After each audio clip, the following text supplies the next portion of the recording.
জীবনের শেষ বয়ান মনে করে বয়ান করছি, একটু পরে বাড়াও দিতে পারি। আগামীকালকে কে কবরের বাসিন্দা হব আমার বন্ধুগণ কারো জানা নাই। তবে অনুরোধ করবো বাজান, দেখেন তো দেখি দিলটা নরম হয়নি, এক ফোঁটা চোখের পানি ফালাইতে পারেননি, কান্না না আসলো কান্নার ভান ধরবে। আবার ফাতেমা তুজুরা ডাক দিয়ে বলেন, আব্বা জিবরিল চাচা বলতেছেন আপনি বড় না কাকা বড়, আপনাকে বলতে বলেছি। নবী মোহাম্মদ ডাক দিয়ে বললেন, জিবরাইল তুমি বলে দাও আমি বড় না তুমি বড়? জিবরাইল আমিন ডাক দিয়ে বললেন, ইয়া রাসূলুল্লাহ আপনি বলেন আমি বড় না আপনি বড়? আমার নবী বললেন, না তুমি বলো, যেহেতু তোমার মনে খটকা লাগছে, তোমার ছোট বলার কারণে তোমার মনে খটকা লেগেছে, তুমি বলো কে বড়? জিবরাইল আমিন ডাক দিয়ে কয়, তাইলে ফাতেমা এবং ফাতেমার বাবা উভয় শোনেন, আমি আমার আল্লাহ আসমান বানানোর পর আসমানকে আল্লাহ তাআলা চন্দ্র সূর্য তারা দিয়ে সাজাইলেন, তারা দিয়ে আল্লাহ তাআলা এত সুন্দর করে আসমান সাজাইলেন, এত সুন্দর করে আল্লাহ তারা সাজাইলেন, এত সুন্দর করে আল্লাহ তারা দিয়ে আসমানকে সাজাইলেন। আসমান দেখতে বড় ভালোই লাগে, কিন্তু আমার আল্লাহ আমাকে একদিন ডাক দিয়ে বললেন, জিবরাইল রে এই আসমানের সৌন্দর্য বাড়ানোর জন্য আমি আল্লাহ তাআলা স্পেশাল একটা তারা বানাইলাম, এই তারাটা এই কোটি কোটি লক্ষ লক্ষ তারার মাঝে আমি উঠাবো, দেখবা অন্যান্য তারার চাইতে এই তারাটা অনেক সুন্দর। আর বন্ধু আমার নবীকে জিবরিল আমিন ডাক দিয়ে বললেন, ইয়া রাসূলুল্লাহ ইয়া হাবিবাল্লাহ, আমি তখন ওই আসমানের দিকে নজর দিলাম, আসমানের দিকে নজর দিয়া দেখতে পাইলাম এত সুন্দর তারা আল্লাহ বানাইছেন, লক্ষ কোটি তারার চাইতে ওই তারাটা জবর সুন্দর। ওই তারাটার দিকে দেখতে দেখতে দেখতে দেখতে দেখতে দেখতে আমার সময় পার হইল ৭০,০০০ বছর।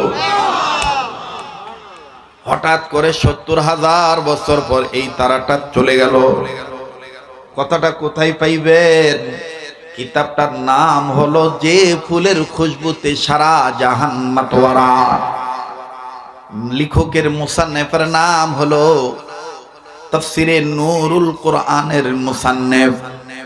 আমাদের ঢাকা জেলার লালবাগ থানার লালবাগ শাহী মসজিদের দীর্ঘদিনের যিনি খতিব ছিলেন, বিটিভিতে একাধিকবার যার মিলাদ আপনারা শুনেছেন, যিনি সুন্দর তাফসীর করতেন, সাহারি ইফতারির আগে যিনি বয়ান করতেন, ওই মরহুম মাওলানা আমিরুল ইসলাম রাহমাতুল্লাহি আলাইহি, তিনি তার যে ফুলের খুশবুতে সারা জাহান মাতোয়ারা এই কিতাবটার মধ্যে নবীদের নূর বলতে যাইয়া, নবীদের বরত্ব ওয়ারাফা'না লাকা যিকরাক কথাটা বুঝাইতে যাইয়া, বাজান রে আল্লাহু আকবার, নবীর সম্মানের কথা বলতে যাইয়া উনি ঘটনাটা এখানে ইজহার করেছেন। আমার ভাইরা, তবে অনেক উলামায়ে কেরাম এই হাদিসটার ব্যাপারে আমার বন্ধুগণ দ্বিমত পোষণ করেছেন। আমার বাবাদিরা, আমি ওদিকে যাচ্ছি না, আমলের জন্য শুধু ওয়াজের জন্য বলতেছি। নবী যে কত বড় নবী, আল্লাহু আকবার আল্লাহু আকবার। জিবরাইল আমিন ডাক দিয়ে বললেন, ইয়া রাসূলুল্লাহ ইয়া হাবিবাল্লাহ, ওই তারাটা দেখতে দেখতে ৭০,০০০ বছর সময় আমার কেটে গেল। ৭০,০০০ বছর পর দেখি হঠাৎ তারাটা নাই। অপেক্ষায় থাকতে থাকতে থাকলাম আবার তারাটা কবে উঠবে। ওগো নবীজি,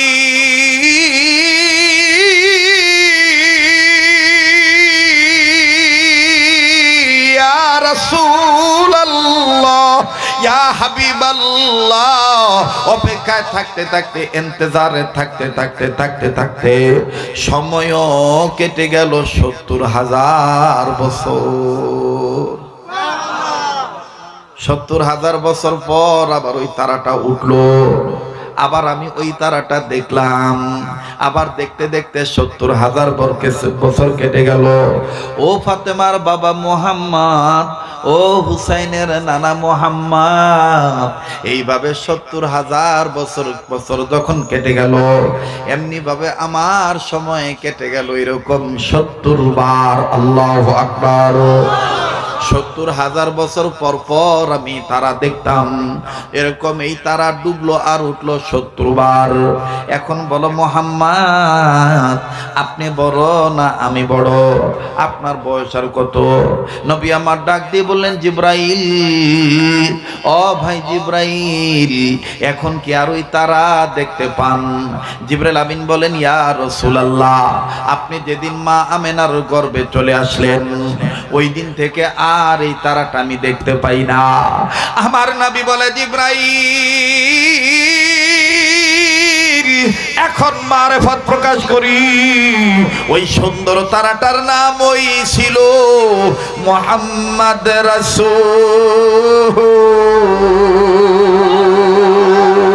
পবিত্র কোরআনুল কারীমের সূরাতুল যুখরুফ থেকে একখানা আয়াতে কারিমা তেলাওয়াত করেছি, যে আয়াতে কারিমার সরল তরজমা হলো, মহান রব বলেন, নবী হে, আমি আপনার উপর যে জিকির নামক কোরআন নাজিল করেছি, এই কোরআনখানা আমি আল্লাহ আপনার জন্য, আপনার উম্মতে মুহাম্মাদীদের জন্য মহা সম্মানের বস্তু বানায় দিয়েছি। সুবহানাল্লাহ বলেন।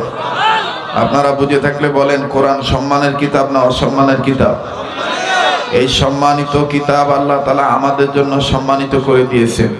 এই কোরআনের শিক্ষা যারা গ্রহণ করবে, এই কোরআনকে যারা মহব্বত করবে, এই কোরআনকে যারা মানবে, এই কোরআনকে যারা ভালোবাসবে, এই কোরআনের পক্ষে যারা থাকবে, আল্লাহ পাক তাদেরকেও সম্মানিত করে দিবেন। কথা বলেন ঠিক কিনা? জি, আমার ভাইরা মনোযোগী হয়ে কথাগুলি শোনা চাই। কোরআনুল কারীমের চাইতে পৃথিবীতে মুসলমানদের কাছে আর বড় কোনো কিতাব নাই। বলেন ঠিক কিনা? আপনারা সবাই একটু মনোযোগী হয়ে কথা শুনে জবাব দিবেন। কোরআনের চাইতে বড় কোনো কিতাব আর আছে পৃথিবীতে? এই পৃথিবীতে অনেক ধর্ম আছে, যেমন হিন্দু আছে, বৌদ্ধ আছে, সনাতন ধর্ম, খ্রিস্টীয় ধর্ম আছে। বাচ্চাদেরকে এখান থেকে উঠায় দেন তো ভাই, এই তিনটারে এখান থেকে সরায় দেন, পাঠায় দেন, উঠায় দেন এখান থেকে, উঠায় দেন। জি, আর আপনার একটু আগে আসেন তো ভাইয়া। জি, ওখানে ওরা বসতে দিবেন না, সরান ওখান থেকে। জি, মহতারাম হাজিরিন, পৃথিবীতে হিন্দু আছে, বৌদ্ধ আছে, খ্রিস্টীয় ধর্ম আছে, আরো নানান ধর্ম আছে। সবচাইতে উন্নত মানের ধর্মের নাম হলো ইসলাম। বলেন কি নাম? ইসলাম।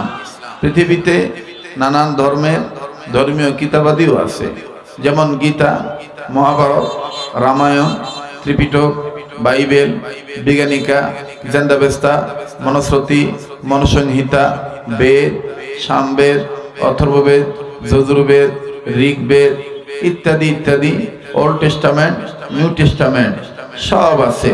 তারপরে তাওরীত, জব্বুর, ইনজিল আছে, এবং আমাদের মহাগ্রন্থ পবিত্র কোরআনও আছে। এসব কিতাবের চাইতে সবচাইতে দামি কিতাবের নাম হলো কোরআন। বলেন কি নাম? আল কোরআনুল কারীম। বলেন আল কোরআনুল কারীম।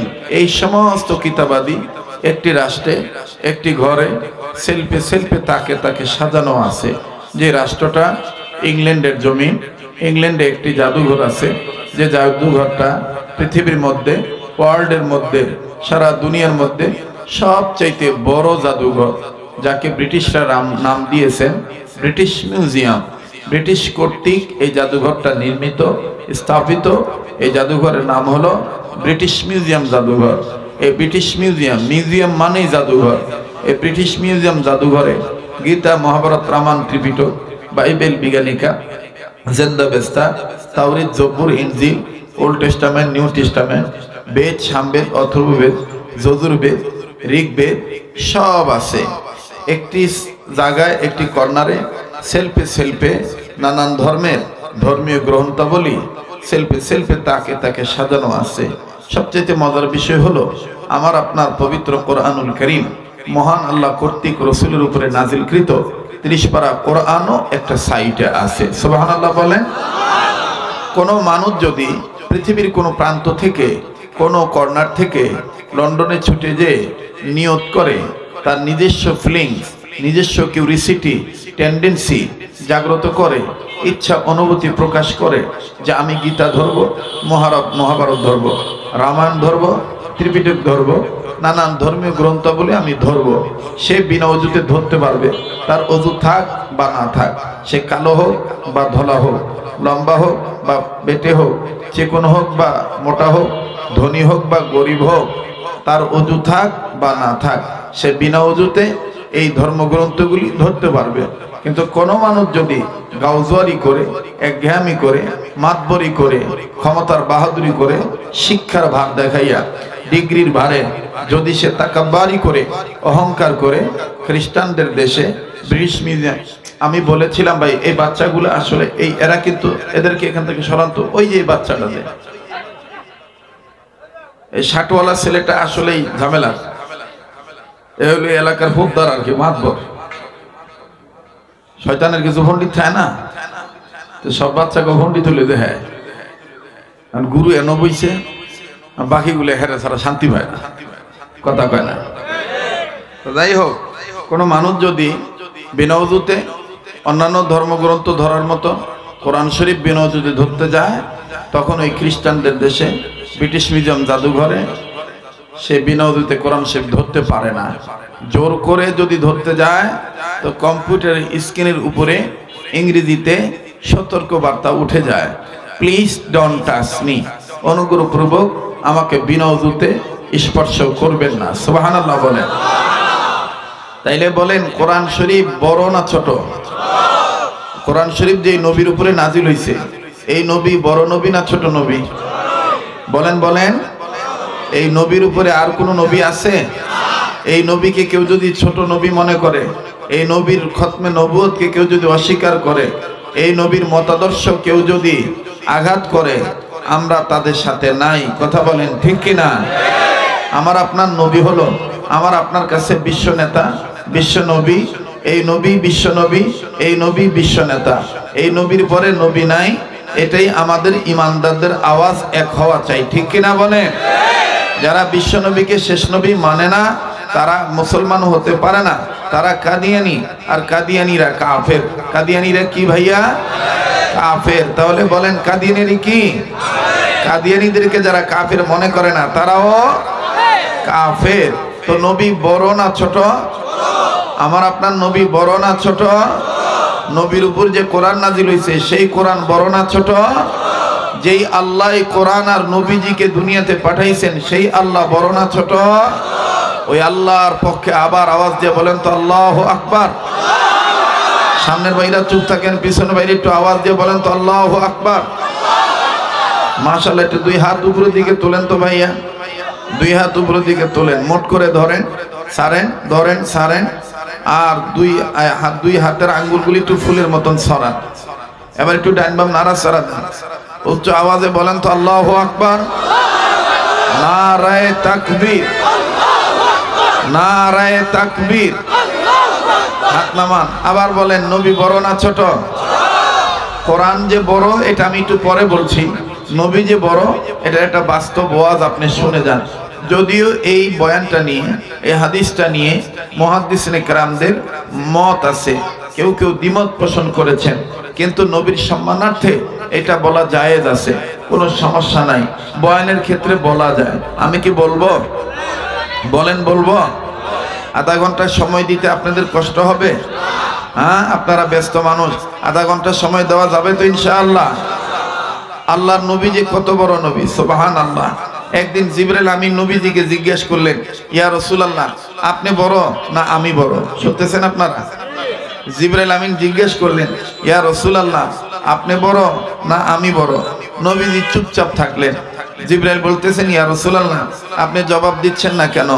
নবীজি বললেন, আপনার প্রশ্নের উত্তর আপনি পেয়ে যাবেন, আমার দিতে হবে না। সুবহানাল্লাহ বলেন। দেখেন কিভাবে জিবরাইল আমিন পেয়ে যায়।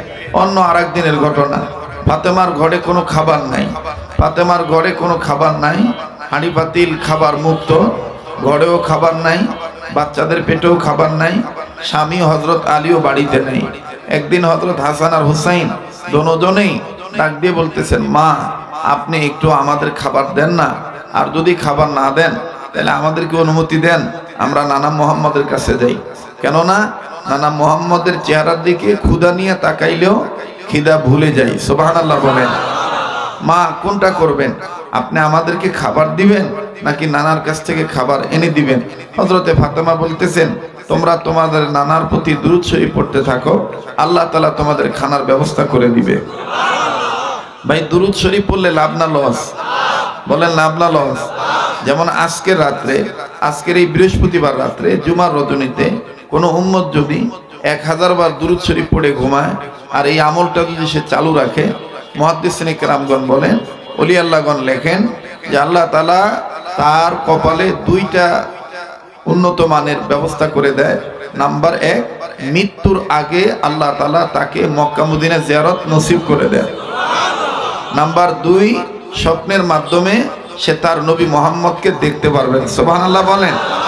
তো আমরা নবীজিকে দেখতে চাই কি চাই না? তো দুরূদ শরীফের আমল করব তো ইনশাআল্লাহ। দুরূদ শরীফ বড়টা না পারেন সহজটা পড়বেন, সাল্লাল্লাহু আলাইহি ওয়াসাল্লাম। এটা একটা দুরূদ শরীফ, বলেন তো, আবার বলেন সাল্লাল্লাহু। আজকে থেকে কি ওয়াদা করতে পারেন যতদিন বেঁচে থাকবো 100 বার দৈনন্দিন জীবনে সাল্লাল্লাহু আলাইহি সাল্লাম দুরূদ শরীফ পাঠ করব? পারবো তো ইনশাআল্লাহ। তো জিবরাইল আমিন বললেন, ইয়া রাসূলুল্লাহ, আমার জবাব আমি পেয়ে যাব। দেখেন কিভাবে পায়। হযরতে ফাতেমাতুজ জোহরা রাদিয়াল্লাহু তাআলা আনহু অন্য একদিন কোন এক কাজের জন্য বাবা মুহাম্মদের কাছে রওনা দিয়েছেন। বাবা মুহাম্মদের কাছে যখন রওনা দিয়েছেন, নবী মুহাম্মদ সাল্লাল্লাহু আলাইহি সাল্লাম ঘরে বসে আছেন। ফাতেমা ঘরে ঢোকার আগেই নজর করে দেখতেছেন, না ঢুকে হযরতে ফাতেমা থেমে গেলেন। কেন থামলেন? উনি মুহাম্মদ নবীর ঘরের দরজার পর্দার দিকে নজর দিলেন। নজর দিয়ে দেখতেছেন পর্দা নড়তেছে। কি করতেছেন? পর্দা। আমাদের ঘরের পর্দাও তো নড়ে, হয় বাইরের বাতাসের কারণে নড়ে, নাহলে ঘরের ভিতরের ফ্যানের বাতাসের কারণে নড়ে, অথবা ফোলাভান যদি ঝুলাঝুলি করে তাইলে নড়ে। ঠিক কিনা বলেন? তো আমাগো লড়ুই না আর ওই সময় নড়ুই নাকি এক? কথা কোন এক? আমি আবারও বলতেছি, আমাদের ঘরের পর্দাও নড়ে, হয় বাহিরের বাতাসের কারণে নড়ে, অথবা ঘরের ফ্যানের বাতাসের কারণে নড়ে, অথবা পোলাবান যদি পর্দা দুইটা টানাটানি করে তাহলে পর্দা নড়ে। তো হযরতে হাসান আর হুসেন বলতেছেন, আম্মা আপনি যে ব্রেক হয়ে গেলেন, ঘরের ভিতর ঢুকলেন না, ঘটনা কি? ফাতেমা বলতেছেন, এই যে পর্দা নড়তেছে, এই কারণে আমি ঢুকতে পারবো না। হাসান হোসেন ডাক দিয়ে বললেন, আম্মা জান, পর্দা নড়লে কি সমস্যা? হযরতে ফাতেমা ডাক দিয়ে বলতেছেন, বাবারি, তোমাদের নানি ইন্তেকালের সময় আমাকে বলে গিয়েছে, ওগো মা ফাতিমা, তুমি শুনে নাও, তোমার বাবা মুহাম্মদ দুনিয়ার অন্য মানুষের মতন সাধারণ মানুষ নয়। তোমার বাবা মুহাম্মদের ঘরে ঢোকার আগে যদি দেখো তোমার বাবা মুহাম্মদের ঘরের দরজার পর্দা নড়তেছে, তাইলে তুমি মনে করে নিও তোমার বাবা একা নাই, তোমার বাবার সাথে আল্লাহর পাঠানো ফেরেশতা জিবরাইল আমিনও আছে। হযরত ফাতেমা ডাক দিয়ে বললেন, হাসান হোসেন রে, তোমাদের নানি বলে গিয়েছেন পর্দা নড়লে ঢোকা যাবে না। তোমাদের নানা এখন একা নাই, নানার সাথে, তোমাদের নানার সাথে জিবরাইল আমিনও বসে আছে। মুসলমান ভাইরা আমার, হযরত হোসেন ছিলেন একটু বেশি বিচক্ষণ, একটু বেশি চালাক। মুসলমান ভাইরা আমার, হযরত হোসেন ছিলেন একটু বেশি চালাক। হযরত হোসেন ডাক দিয়ে বললেন, মাগো, শুধু কি নানি পর্দা নড়ার কথাই বলেছেন? জিবরাইল আমিন আসার আলামত অন্য কি কিছু বলে নাই? হযরত ফাতেমা ডাক দিয়ে বললেন, হুসাইন, তোমাদের নানি আরো বলেছেন, তোমাদের নানা মুহাম্মদের ঘরে ঢোকার আগে যদি আমার নজরে পড়ে যে তোমাদের নানার ঘরের দরজা পর্দা নড়তেছে, ইভেন তোমাদের নানার ঘরের ভিতর থেকে সুঘ্রাণ আসতেছে, ভিতর থেকে যদি সুঘ্রাণ আসে তাইলে বুঝতে হবে ভিতরে জিবরাইল আমিন বসিয়া রইছে। আবার হোসেন ডাক দিয়ে বললেন, মাগো, এখন যেহেতু পর্দা নড়তেছে, এর দ্বারা বোঝা যায় জিবরাইল আমিন নবীজির কাছে আসিয়া গেছে। এবার হাসান আর হোসেন ডাক দিয়ে বললেন, মা গো, এখন আপনি ঘরের ভিতরে ঢুকবেন না, এখন আপনি কি করতে চাচ্ছেন বলেন তো দেখি। ফাতেমা জোহরা ডাক দিয়ে বললেন, বাবা, তোমাদের নানা মুহাম্মদের অনুমতি ছাড়া, অনুমতিবিহীন আমি তোমাদের নানা মুহাম্মদের ঘরে ঢুকতে পারবো না। কারণ তোমাদের নানা মুহাম্মদ দুনিয়ার অন্য মানুষের মতন সাধারণ মানুষ না। আজ কেনে গো আহাজারি সারা দুনিয়ায়, আমার দিনের নবী কামলিওয়ালা নাই রে দুনিয়ায়। বলতে পারবেন এই কথাটা নবীর আশেকেরা? একটু বলেন না নবীর প্রেমে। আমার দিনের নবী কামলিওয়ালা নাই রে দুনিয়ায়। সবাই আমার দিনের নবী কামলিওয়ালা নাই রে দুনিয়ায়। আজ কেনে গো আহাজারি সারা দুনিয়ায়, আমার দিনের নবী কামলিওয়ালা নাই রে দুনিয়ায়। সবাই বলেন না, আমার দিনের নবী কামলিওয়ালা নাই রে দুনিয়ায়।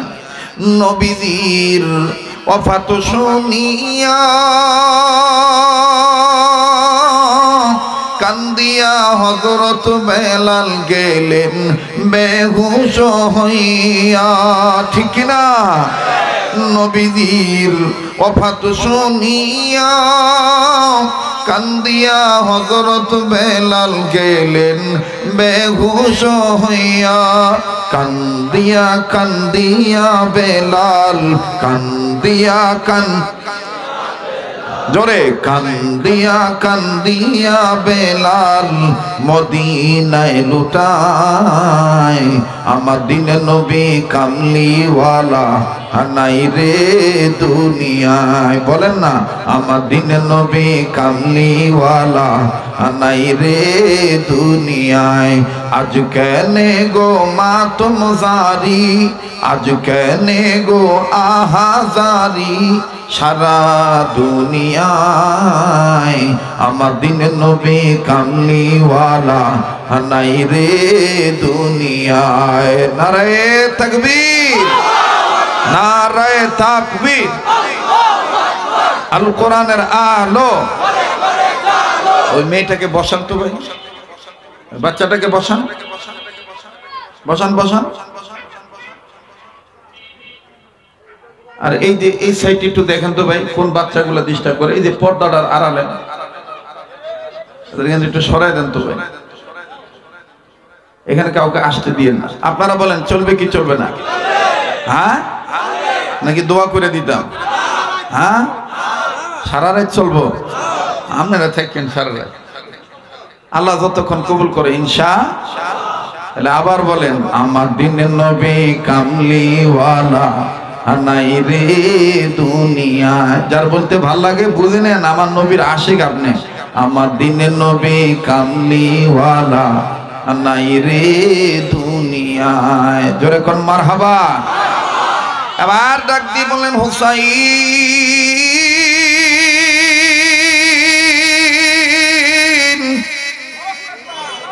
তোমার নানি বলেছেন যখন তোমার নানার ঘরের দরজার পর্দা নড়বে ওই সময় ঘরে ঢোকা যাবে না।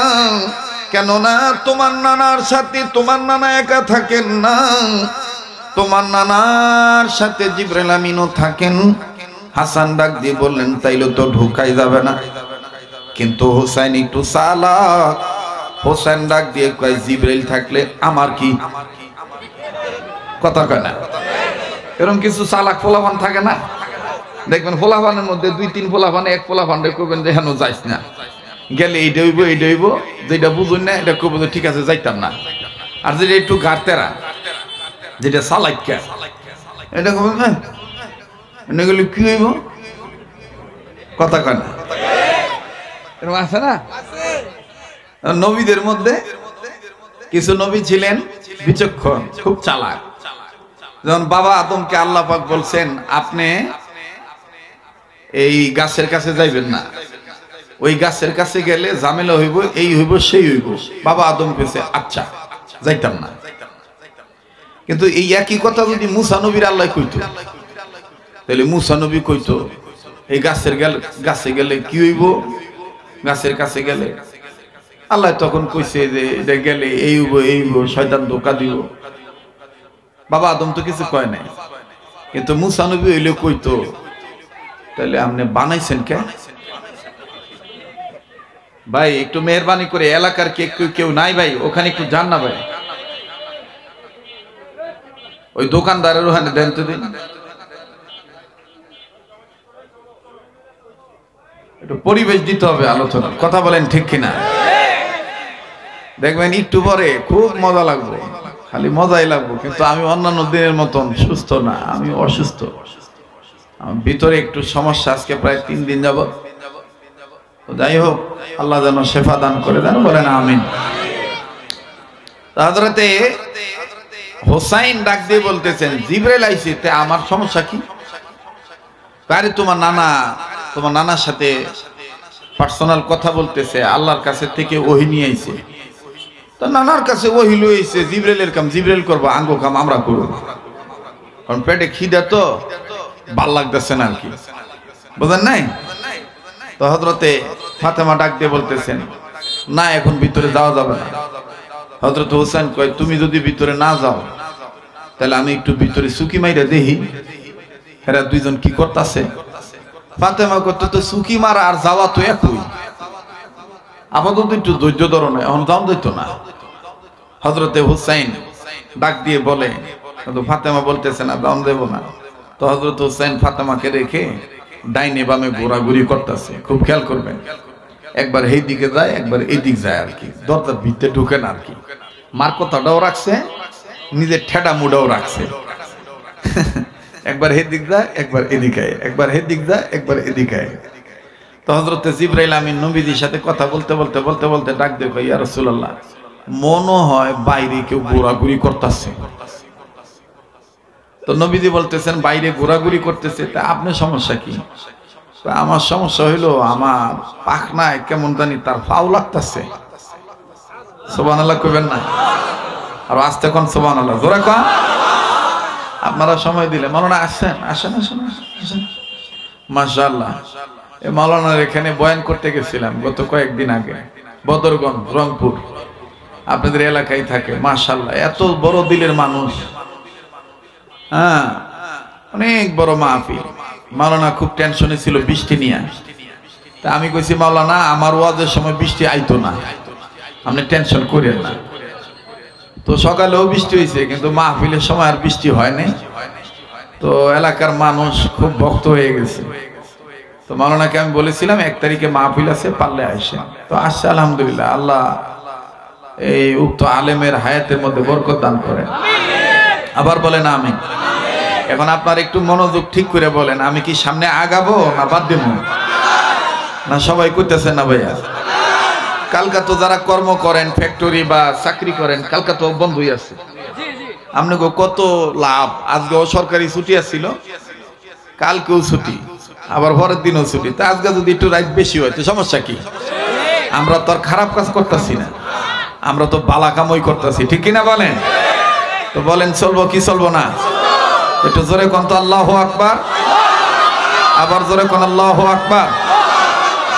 মোহতারাম হাজিরিন, তো হযরতে ফাতেমাতু জোহরা রাদিয়াল্লাহু তাআলা আনহা চুপচাপ করে দাঁড়িয়ে আছেন, আর হযরতে হোসেন কি করতেছে? ঘোরাঘুরি করতেছে। তো জিবরাইল আমিন কই, ইয়া রাসূলুল্লাহ, আমার ফাখনার মধ্যে কার জানি ফাউ লাগতাছে।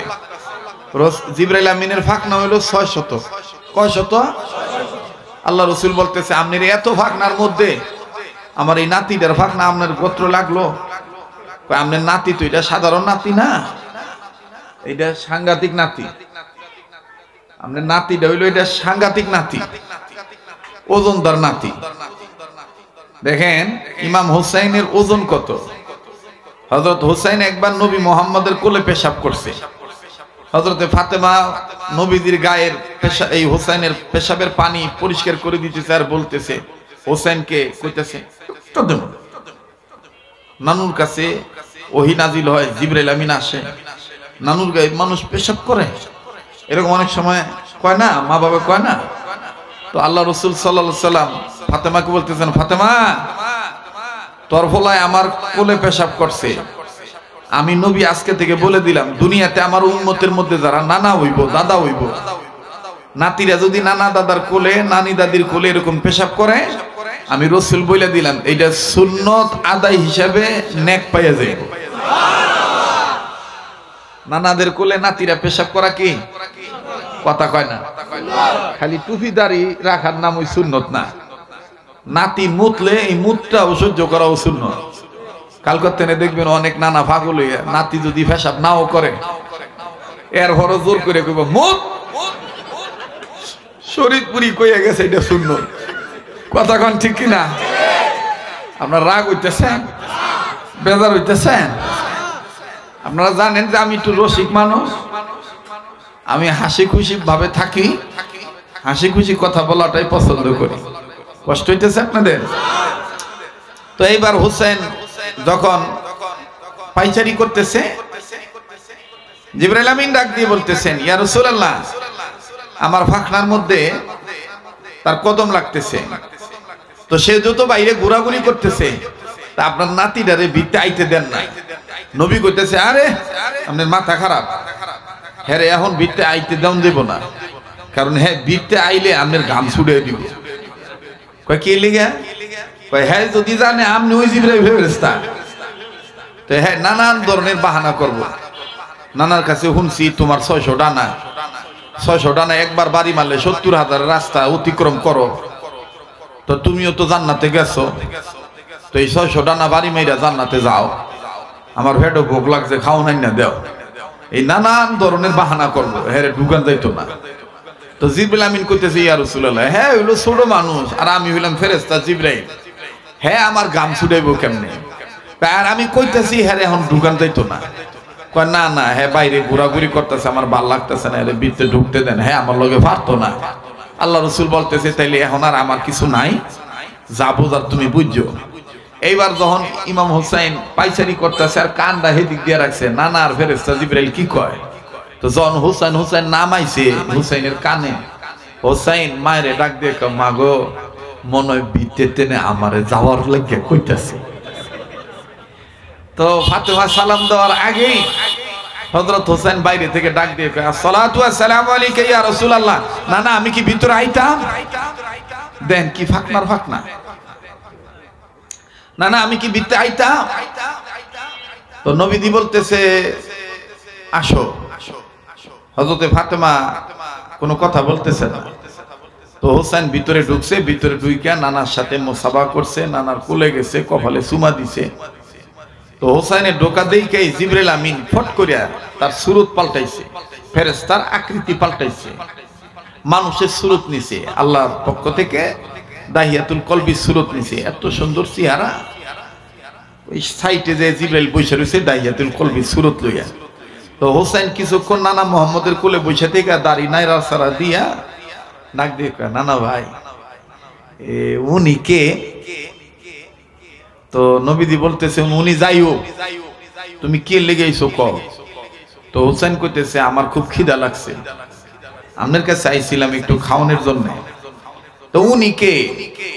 তো নবীজি বলতেছেন উনি আল্লাহর পাঠানো একটা সৃষ্টি, কয় নাই যে ফেরেশতা। তো হোসেন কইতেছে, ইয়া রাসূলুল্লাহ নানা ভাই ওনারে দেখতে খুব সুন্দর লাগে, আমি একটু ওনার কোলে যাইতাম। আল্লাহ রাসূল ডাক চোখে চোখে জিবরাইলকে কইতেছে, এই যে ফাকনামো শুরু করছে, আসলে তো কোলে উঠবো না, অন জিবরাইলে ভেসে ফেলাই, একটু সময় লাগবে আর কি আলোচনাটা বুঝতে। দিবেন তো ইনশাআল্লাহ? দিবেন না? বাসা থেকে বলছে আমনে খালি যাইয়া একটু কথা কইয়া মোনাজাত করে আইয়া বলেন। আমার মাইয়াই কইতেছে হ করবো না মোনাজাত, মাইক পাইলার হুশ থাকবো না। দেখেন আমার কাম হইল ওয়াজ করা, তাই না?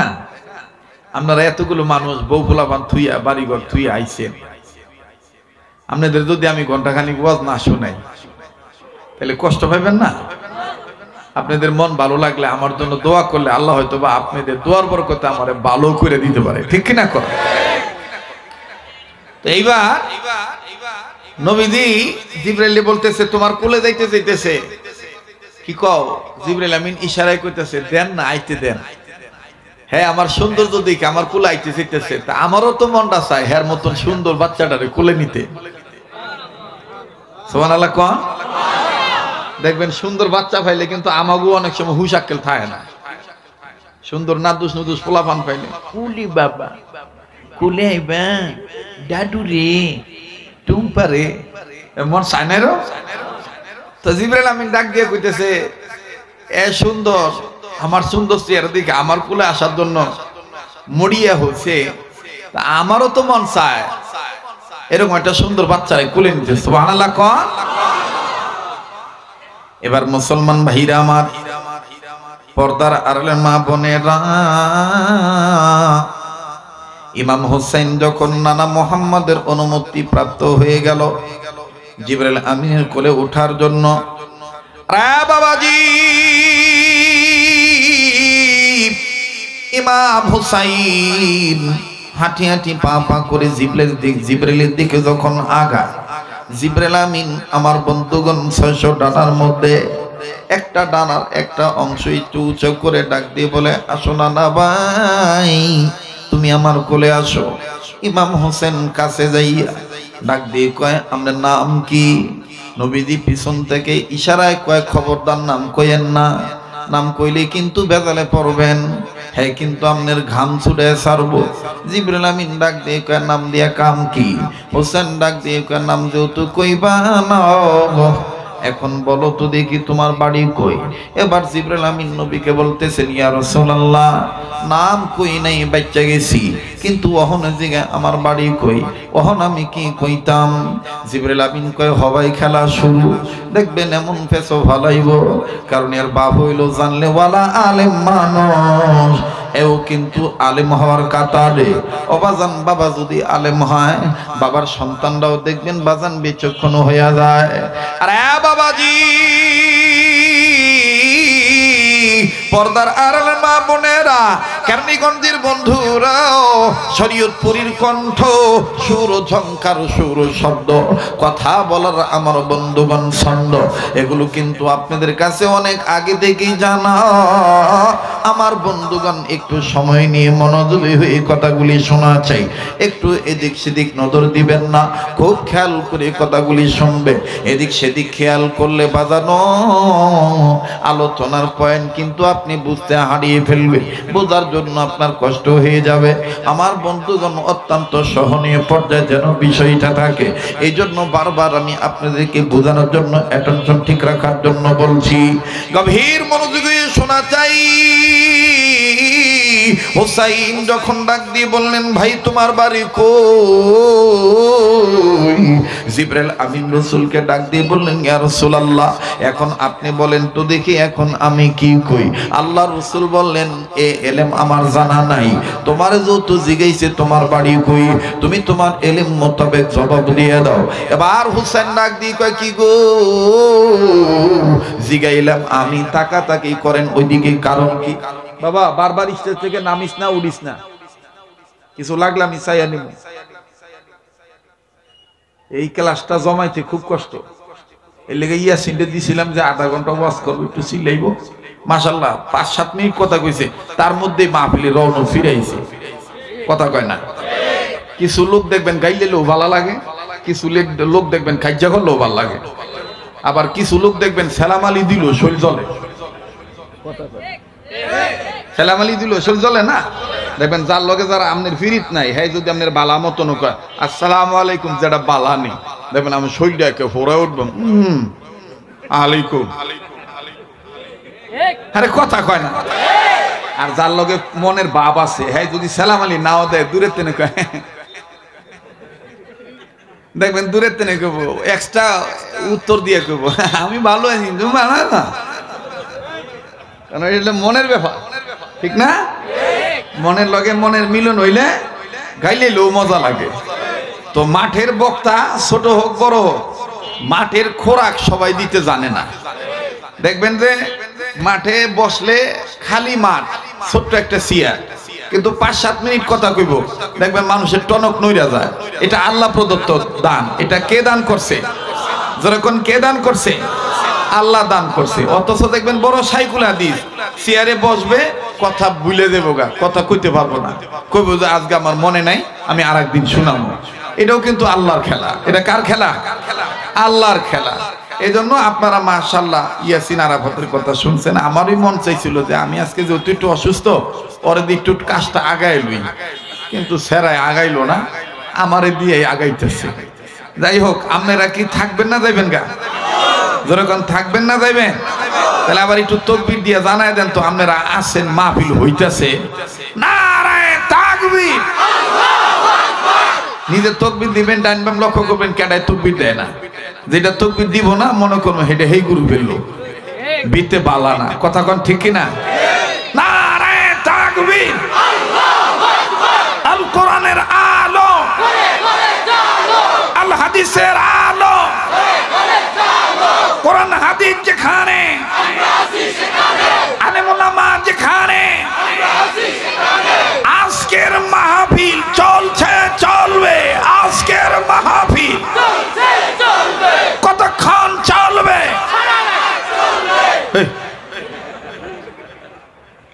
আল্লাহ যতক্ষণ চালায়, যখন ইনশাআল্লাহ। তো এবার ইমাম হোসেন রাদিয়াল্লাহু তাআলা আনহু, মুসলমান ভাইরা আমার, ডাক দিয়ে বলতেছেন তোমার বাড়ি কই? এবার জিবরাইল আমিন নিজস্ব পক্ষ থেকে নিজের এলেম দ্বারা জবাব দিল, আমার বাড়ি ওই দিকে। কোন দিকে? উপরের দিকে। কথা কয় না। জিবরাইল আমিন বাড়ি কই? কোন দিকে? উপরের দিকে। কোরআনের বাড়ি কোন দিকে? উপরের দিকে। জান্নাত কোন দিকে? লৌহে মাহফুজ কোন দিকে? উপরের দিকে। জিবরাইল আমিন কইছে ওই দিকে। হোসেন কয় ওই দিকে তো আসমান। তোমার বাড়ি কি আসমানে? দেন কথা নেই কেমনে? জিবরাইল আমিন ডাক দিয়ে কয় ইয়া রাসূলুল্লাহ কি করতাম? আমি কিচ্ছু জানি না। যাই ধরছে হের কথার উত্তর দিয়ে তুমি সারো। জিবরাইল আমিন কয় না না ভাই, আমার বাড়ি উপরের দিকে। এবার হোসেন ডাক দিয়ে কয় নামটা জানতে চাইলাম, নামটা বললা না। তবে একটা কথা তোমারে বলি, তোমারে প্রায় দেখি তুমি আমার নানার কাছে আও যাও।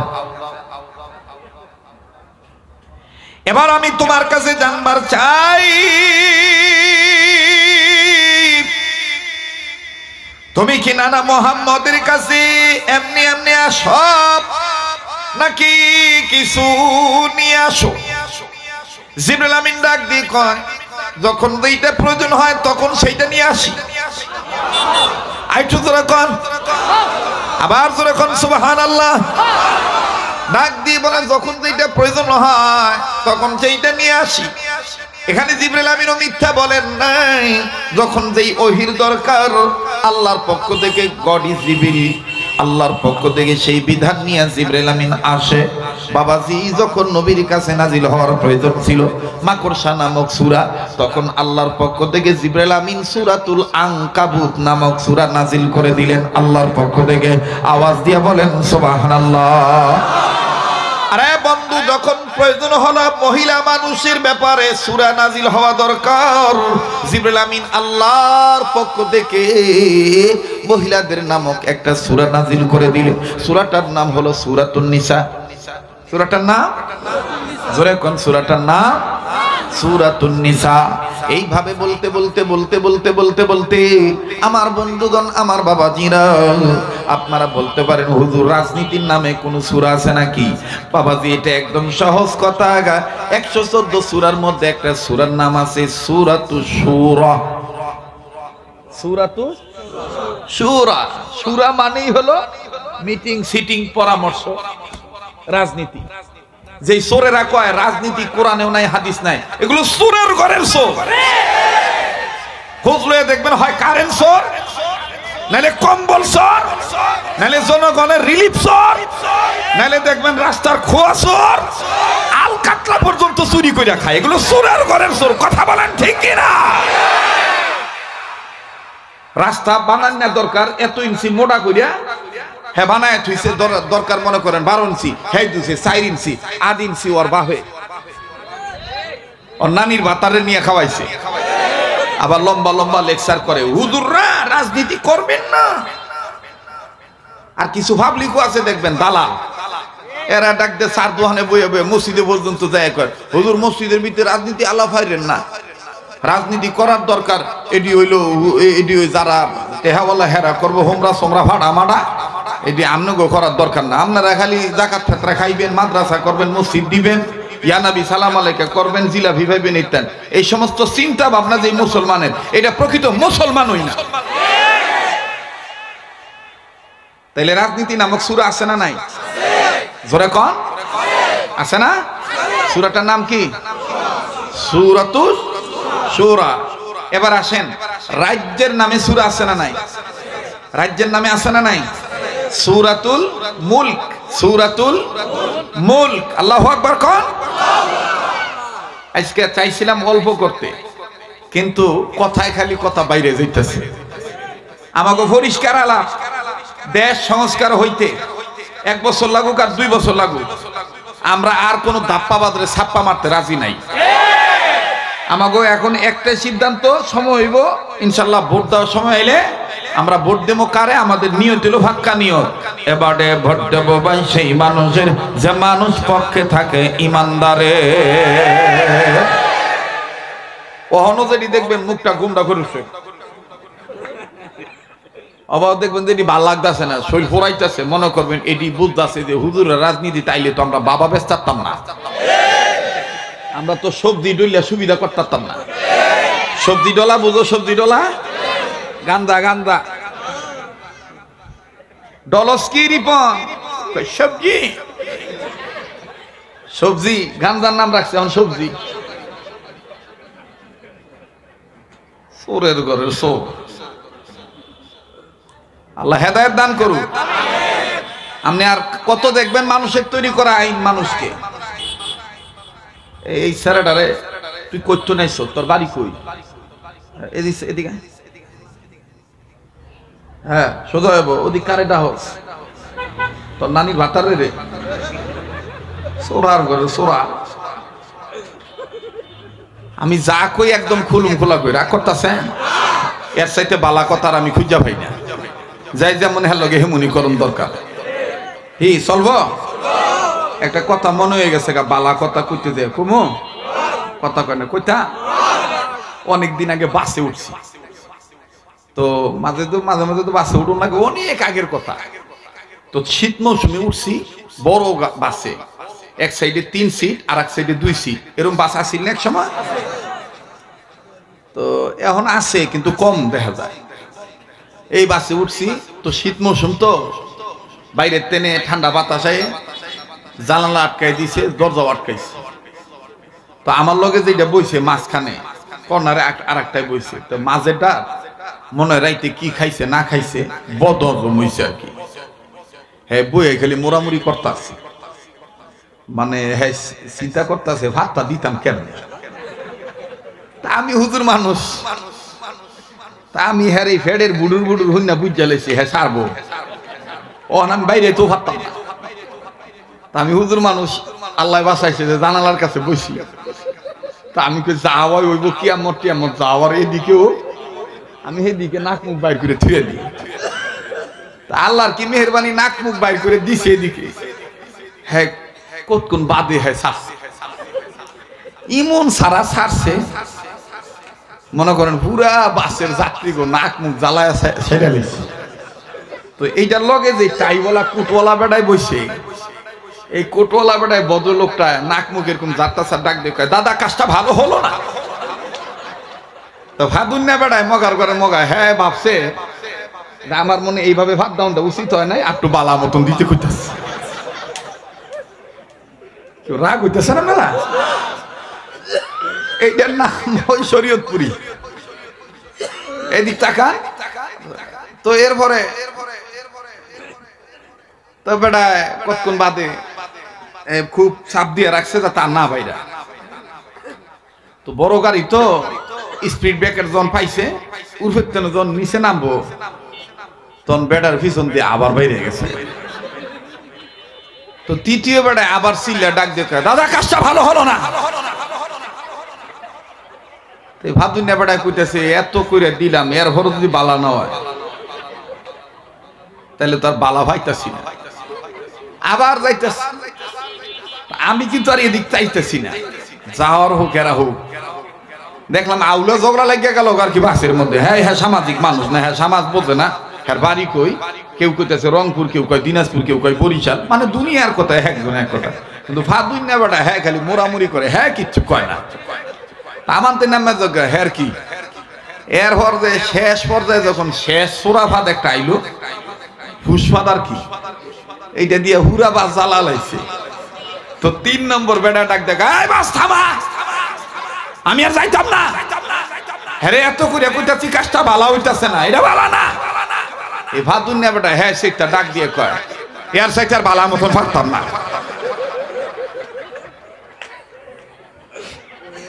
এর সাইটার ভালো মতো পারতাম না।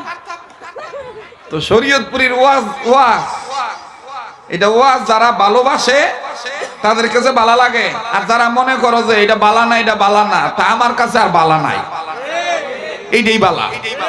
যার চলে হেরা দাওয়াত দেয়, হেরা হনে, এরা আমল করে। আর যার চলে না, তবে মুনাফিকদের কাছে যত বালা ওরই চেষ্টা করবেন, এরা খালি দুধ বিশ্রাইবই। কথা কোন ঠিক কিনা? এই জন্য এদিক ওদিক তাকাইবেন না। আজকে জমছে তো জমছেই ইনশাআল্লাহ। পিছনের যুবক ভাই কি কও, চলবে কি চলবে না?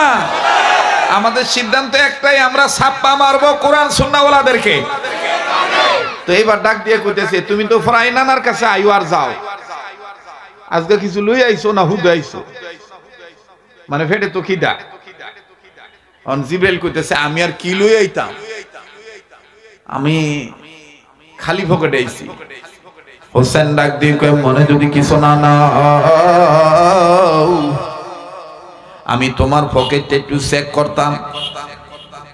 এবার নবীজির দিকে যখন জিবরাইল আমিন তাকাইলে, নবীজি বলতেছেন, ভাই জিবরাইল, তোমার পকেটে ইমাম হোসেন যখন হাত দিবে তোমার তো কোনো আপত্তি নাই, কারণ তুমি তো এন্টি পকেট, তোমার তো পকেটে কিচ্ছু নাই, তুমি তো এমটি পকেটে আসছো, তুমি তো খালি পকেটে আসছো। জিবরাইল আমিন 600 ডানার মধ্যে আমার বন্ধুগণ একটা ডানা উঁচু করে ধরে বলে, নাও হাত দাও।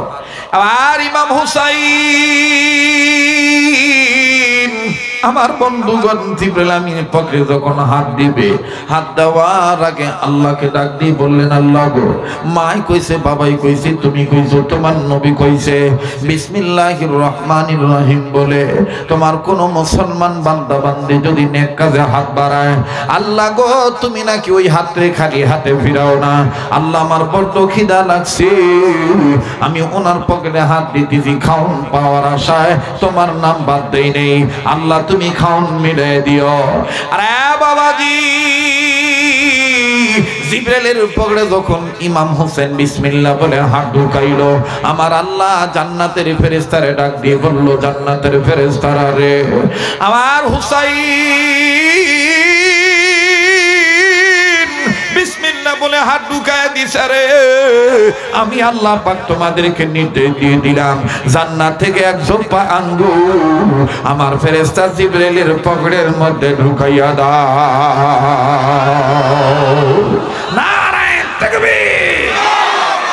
আরে ভাইরা, ইমাম হোসেন বিসমিল্লাহ বলে যখন জিবরাইলের পকেটে হাত ঢুকাই দিলেন, হাত ঢুকানোর পর হাতের মধ্যে যখন আঙ্গুরের জুব্বা বাঁধলো, আঙ্গুর যখন বাঁধলো রে, ইমাম হোসেন ডাক দিয়ে বলতেছেন, নানা গো, মানুষ দেখছি এইরকম মিথ্যাবাদী মানুষ দেখি নাই, পকেটে খাউন তুইয়া কয় খাউন নাই। নবী আমার, নবীজি আমার বন্ধুগণ নবীজি কেমন জানি চমকে উঠলেন, নবীজি আমার বন্ধুগণ ঘাবড়ায় গেলেন, ব্যাপার কি? জিবরাইলের পকেটে আঙ্গুর আইলো কোথা থেকে? আঙ্গুর কেমনি জিবরাইল আমিন পাইলো? ইমাম হোসেন ডাক দিয়ে কই, নানা গো, এমন মিথ্যাবাদী দেখি নাই, পকেটে খাউন ফিয়া কয় খাউন নাই। নবী আমার ডাক দিয়ে বললেন, ঘটনা কি, কেমনে খাউন পাইলা? ইমাম হোসেন ডাক দিয়ে কয়, নানা গো, অনুমতি দিলে আমি খাউনটা বাইর করতাম, দেখাই দিতাম কেমন মিছা কথা কয়, খাউন থুইয়া কয় খাউন নাই, নানা অনুমতি চাই বাইর করার জন্য। আমার নবী বললেন, জিবরাইল রে, তুমি কথা বইলো না, নানা ভাই দেখি তো তুমি বাইর করো। এবার ইমাম হুসাইন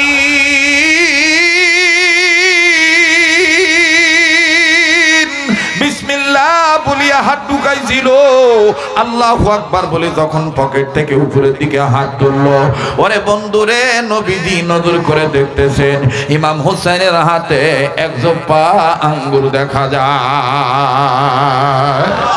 আল্লাহর নবী ডাইনি তাকাইলেন না, বামে তাকান নাই, আল্লাহর নবী আসমানের দিকে তাকাইলেন।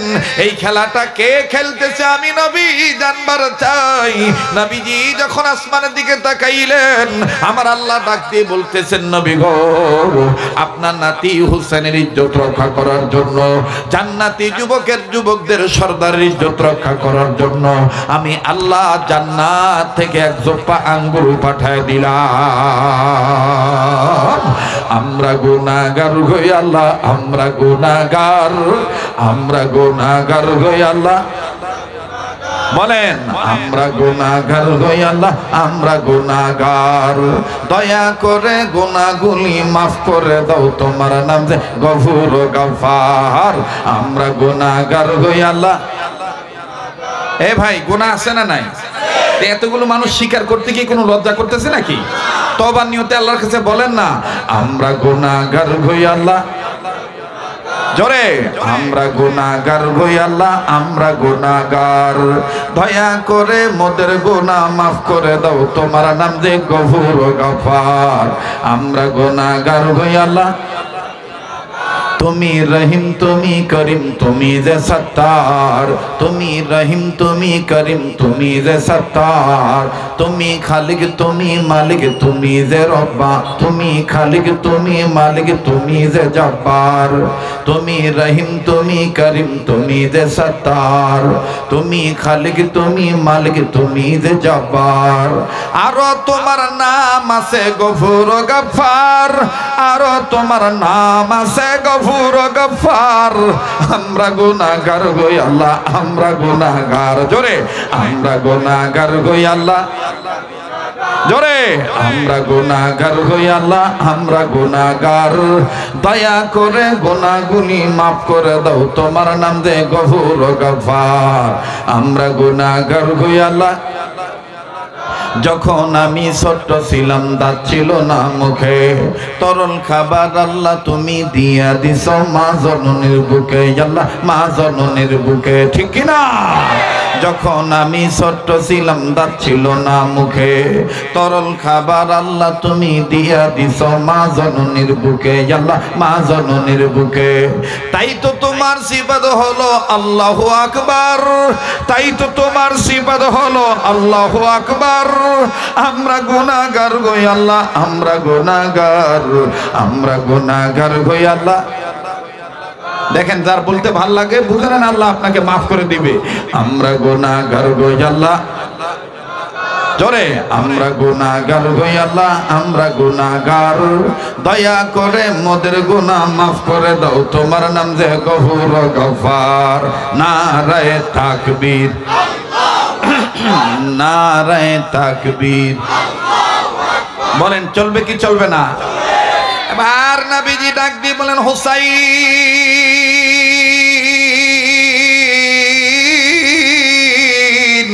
তুমি তোমার হাতে আঙ্গুর পেয়েছো, তুমি আঙ্গুর খেয়ে নাও। হুসাইন ডাক দিয়ে বললেন, না না গো, আমি একটু গণনা করে দেখি আঙ্গুর কয়টা। এবার গণনা করার পর হুসেন ডাক দিয়ে বললেন, না না গো, ও না না, দুইটা তুমি নাও, দুইটা আমি নেই, দুইটা যার পকেটে পাইছি তারা দেই, আর দুইটা আমার ভাইয়ের জন্য বাইরে মা দাঁড়ায় আছি।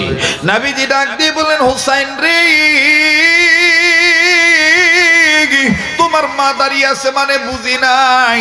হোসেন ডাক দিয়ে কয়, না না গো, তোমার মা, আমার মা জান্নাতি নারীদের সর্দারিনী হযরতে ফাতেমা বাইরে দাঁড়ায় আছে। আমার নবী ডাক দিয়ে বললেন, জিব্রাইল রে, ওগো জিব্রাইল, আল্লাহর ফেরেশতা জিব্রাইল। এই কথাটার সময় হুসাইনের কানে যেন জিব্রাইল নামটা না যায়, আল্লাহ পাক আওয়াজখানা বন্ধ করে দিলেন। একমাত্র নবীজি আর জিব্রাইল শুনলেন। আরে বন্ধু, জীবনে কোনোদিন এই বয়ান শুনছেন কিনা জানা নাই, আজ আপনার কাছে নতুনত্ব মনে হবে। গভীর মনোযোগী হয়ে শোনা চাই। জিবরাইল আমিন কে আল্লাহ পাকের নবী ডাক দিয়ে বললেন, ভাই জিবরাইল, আমার মা ফাতেমা বাইরে দাঁড়ায় আছে। জিবরাইল রে, ফাতেমা তো জোহরা নাকি বাইরে দাঁড়ায় আছে? ইউসাইন ডাক দিয়ে কয়, না না গো, মায়ের সাথে কথা বললে কিন্তু আঙ্গুর খাওয়া দেরি হয়ে যাবে। ডাক দিয়ে বলে, তোমার পেটে বড্ড খিদা লেগেছে বোঝা যায়, দেখি আমার মা ফাতেমা কেন দাঁড়ায় আছে। আবার ফাতেমা ডাক দিয়ে বলতেছেন, আব্বা আপনার নাতির সাথে আপনি কথা বলতেছেন, এখন আমি বলতে চাই আপনার নাতি বাদে ভিতরে আর কোনো কেউ আছে নাকি? মনে আছে কিনা জানা নাই, এই জিবরাইল আমিন নবীকে বলেছিলেন, নবী গো আপনি বড় না আমি বড়। এই কথাটার ব্যাখ্যা জানানোর জন্য কিন্তু শাখা প্রশাখা চলে এসেছে, আপনাদের মনে আছে না নাই? আবার ফাতেমা ডাক দিয়ে বললেন, আব্বা আর কেউ আসেনি? নবীজি ডাক দিয়ে বললেন, ফাতেমা রে, এখন আমার কাছে জিবরাইল আমিন আছে। তবে জিবরাইল আমিন বলার আগে আল্লাহর নবী ডাক দিয়ে বললেন, মা রে, আমি আছি, তোমার ছেলে হুসেন আছে, আর আমাদের সঙ্গে তোমার ছোট চাচা জিবরাইল আমিন আছে। জিবরাইল আমিন এখন হুসেন একটু আদ্রভাবে ধাক্কা দিয়ে কয়, সরো। হুসেন কয়, মনটা কেন খারাপ হইল? জিবরাইল আমিন কয়, তোমার নানাই কইল কি? তোমার নানারে বহু বছর আগে জিজ্ঞাসা করেছিলাম, আমি বড় না তোমার নানা মুহাম্মদ বড়? ওই দিন তোমার নানা জবাব দেয় নাই।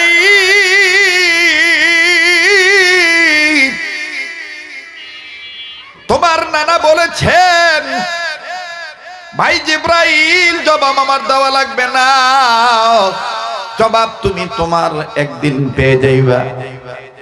এবার ফাতেমা ডাক দিয়ে বললেন, আমার ছোট চাচা জিবরাইল আমিন আসছে, তাহলে বাবা আমার তো যাইতে কোনো বাধা নাই। হযরতে ফাতেমা ঢুকে গেছে, ঢুকে নতুন করে সালাম জানাইলেন জিবরাইল আমিনকে এবং নবীকে। বাজান সবাই সম্মিলিত কণ্ঠে সালামের জবাব দিলে। আবার ফাতেমা তু জোহরা ডাক দিয়ে বলেন, আব্বা মুহাম্মদ আপনি কেমন আছেন? আমার নবীজি ডাক দিয়ে বলতেছেন, আলহামদুলিল্লাহ। এবার বাজান ফাতেমা ডাক দিয়ে বলতেছেন, চাচা আপনি কেমন আছে? জিবরাইল আমিন ডাক দিয়ে কয়, এতক্ষণ ভালোই ছিলাম, কিন্তু তোমার বাবা তোমাকে যে আসতে বললো, বলার সময় বললো আমি নাকি ছোট চাচা জিবরাইল আমিন। আমার মনটা তো এখন খারাপ হয়ে গেল, কারণ তোমার বাবা মুহাম্মদ তো দুনিয়া আসছে অনেক পরে। আমি জিবরাইল আদমকে দেখছি, আদমকে বানানো দেখেছি, আমি জিবরাইল ঈসা দেখছি, মূসা দেখছি, আমি জিবরাইল আমিন অনেককে দেখেছি। তোমার বাবা মুহাম্মদ তো এই তো শুক্রে শুক্র 8 দিন চলে, এই তো সেদিন তোমার বাবা মুহাম্মদ আইলো, আর তোমার বাবা মুহাম্মদ আমার পরিচয় তোমার কাছে দিল, আমি নাকি তোমার ছোট চাচা জিবরাইল। আবার ফাতেমা ডাক দিয়ে কয়, তাইলে চাচা আপনি বলেন তো দেখি, আপনি বড় না আমার বাবা মুহাম্মদ বড়? জিবরাইল আমিন ডাক দিয়ে বললেন, মারে আমি বড় না তোমার বাবা বড়, তোমার বাবা মুহাম্মদকে বলতে বলো। নবী আমার ডাক দিয়ে বলতেছেন, হায় হায়, এক ভেজাল না মিটতে দেখি আর এক ভেজাল আইসা গেল। এক নাম্বার তো হইল আঙ্গুরের ভেজাল, 2 নম্বর হলো বড়র ভেজাল। এজন্য বলছিলাম বাদান একটু সময় লাগবে, সময় দিতে রাজি আছেন না নাই? বলেন রাজি আছেন না নাই? আমি আমার স্নেহের জাহিদুল ইসলাম কুয়াকাটাকে বলেছিলাম, তুমি ছোট্ট করে পহেলা মেতে একটা দোয়া মাহফিলের ব্যবস্থা করো, হালকা সময় আমি বয়ান করি, দোয়া করে তোমার মাদ্রাসার জন্য কথা বলে আমি বিদায় নিয়ে চলে যাব। কিন্তু আজকের এই ছোট্ট মাহফিলটা বাজান রে, বড় মাহফিলের চাইতো ভালো হতে পারে, কথা কোন ঠিক কিনা? কবুল করার মালিককে আরো জোরে বলেন, কবুল করার মালিককে। আমার ভাইরা, আমার বন্ধুরে, রাত্র যত গভীর হবে এই পাগল আব্দুল খালেক শরীয়তপুরীর কণ্ঠ আমার আল্লাহ তত চৌচির ক্লিন করে দিবে। এটা আমার মহান আল্লাহর দান। আমার বন্ধুগণ, কোন ধরনের আপনি কোনো লেশ পাবেন না, এই কণ্ঠের মধ্যে কোনো ভেজাল পাবেন না। এটা রব্বে কাবার দান। অনুরোধ করে বলবো, কেউ যদি চলে যায় তাকে চলে যেতে দিবেন। বাড়িওয়ালা মা বোন বাড়ি থেকে বয়ান শুনবা। আমার বাবারা ভাইরা তোমরা যে যেখানে আসো, গাড়িতে আসো, গাড়িতে বসে বয়ান শুনবা। জীবনের শেষ বয়ান মনে করে বয়ান করছি, একটু পরে মারাও যেতে পারি। আগামীকালকে কে কবরের বাসিন্দা হব আমার বন্ধুগণ কারো জানা নাই। তবে অনুরোধ করবো বাজান, দেখেন তো দেখি দিলটা নরম হয়নি, এক ফোঁটা চোখের পানি ফালাইতে পারেননি। কান্না না আসলো কান্নার ভান ধরবে। আবার ফাতেমা তুজুরা ডাক দিয়ে বলেন, আব্বা জিবরিল চাচা বলতেছেন আপনি বড় না কাকা বড়, আপনাকে বলতে বলেছি। নবী মোহাম্মদ ডাক দিয়ে বললেন, জিবরাইল তুমি বলে দাও আমি বড় না তুমি বড়? জিবরাইল আমিন ডাক দিয়ে বললেন, ইয়া রাসূলুল্লাহ আপনি বলেন আমি বড় না আপনি বড়?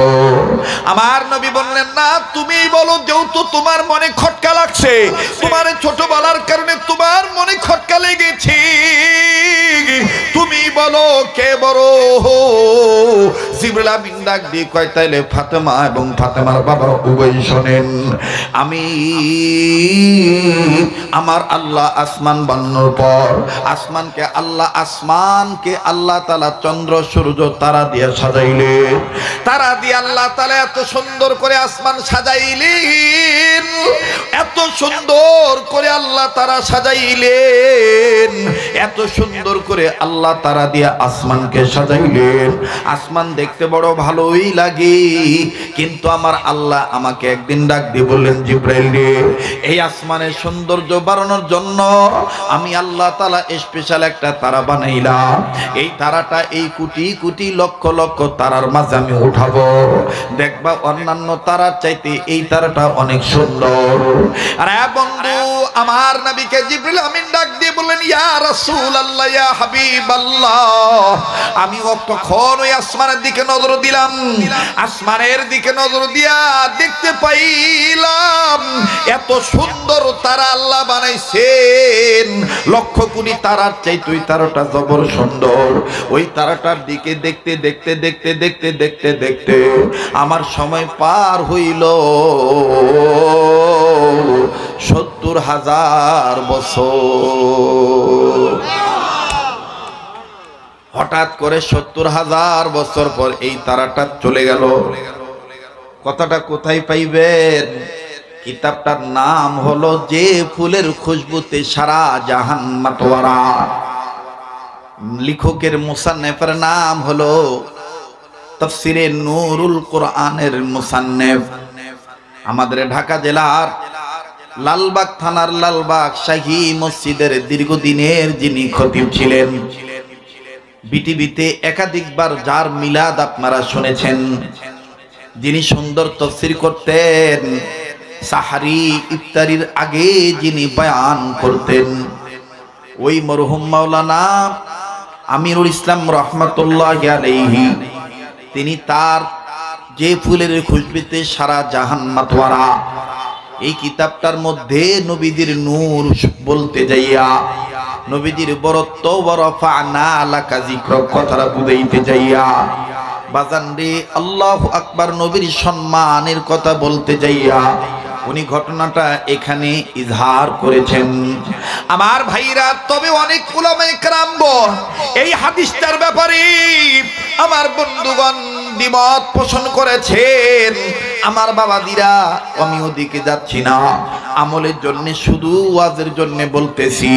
নবী যে কত বড় নবী, আল্লাহু আকবার আল্লাহু আকবার। জিবরাইল আমিন ডাক দিয়ে বললেন, ইয়া রাসূলুল্লাহ ইয়া হাবিবাল্লাহ, ওই তারাটা দেখতে দেখতে ৭০,০০০ বছর সময় আমার কেটে গেল। ৭০,০০০ বছর পর দেখি হঠাৎ তারাটা নাই।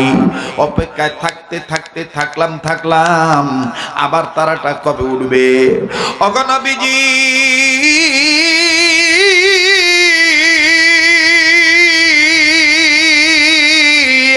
রাসূলুল্লাহ ইয়া হাবিবাল্লাহ। অপেক্ষায় থাকতে থাকতে, ইন্তজারে থাকতে থাকতে থাকতে থাকতে সময়ও কেটে গেল ৭০,০০০ বছর। ৭০,০০০ বছর পর আবার ওই তারাটা উঠলো। আবার আমি ওই তারাটা দেখলাম। আবার দেখতে দেখতে ৭০,০০০ বছর কেটে গেল। ও ফাতেমার বাবা মুহাম্মদ, ও হুসাইনের নানা মুহাম্মদ, এইভাবে ৭০,০০০ বছর যখন কেটে গেল, এমনি ভাবে আমার সময় কেটে গেল এরকম ৭০ বার। আল্লাহু আকবার। ৭০,০০০ বছর পর পর আমি তারা দেখতাম। এরকম এই তারা ডুবলো আর উঠলো ৭০ বার। এখন বলো মুহাম্মদ, আপনি বড় না আমি বড়? আপনার বয়স আর কত?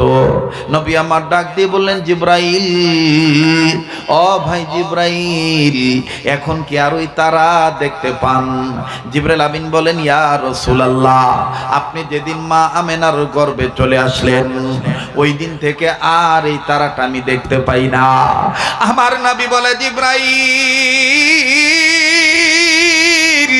এখন মারিফত প্রকাশ করি।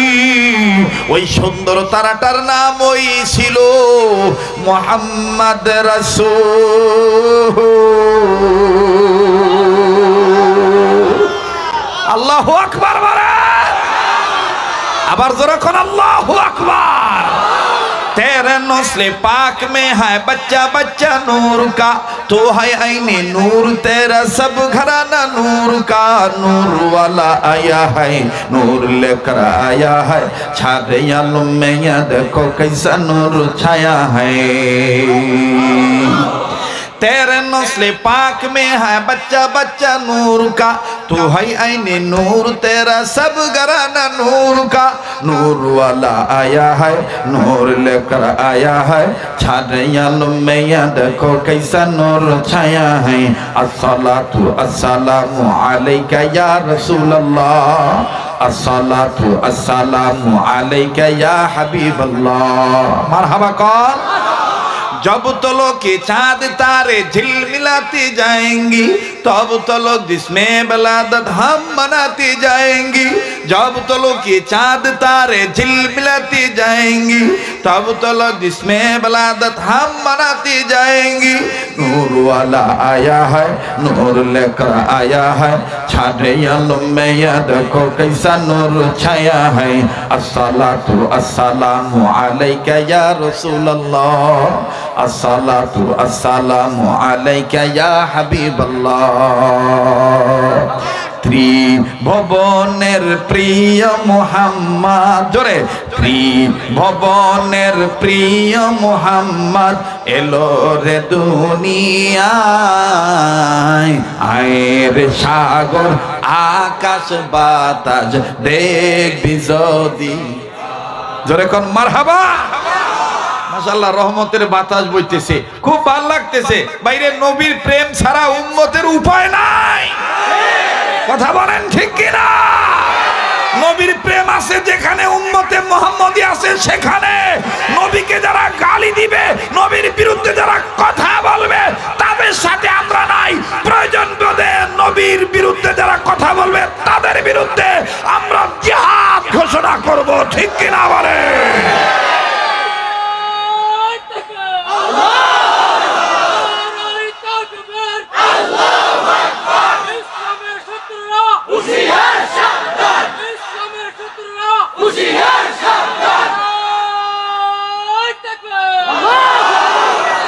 কষ্ট হচ্ছে আপনাদের অবস্থা দেখে? মনে হইতেছে রাত ৯টা বাজে। ঠিক কিনা বলেন? বাঙ্গা মাহফিল সাঙ্গা হয়ে গেছে।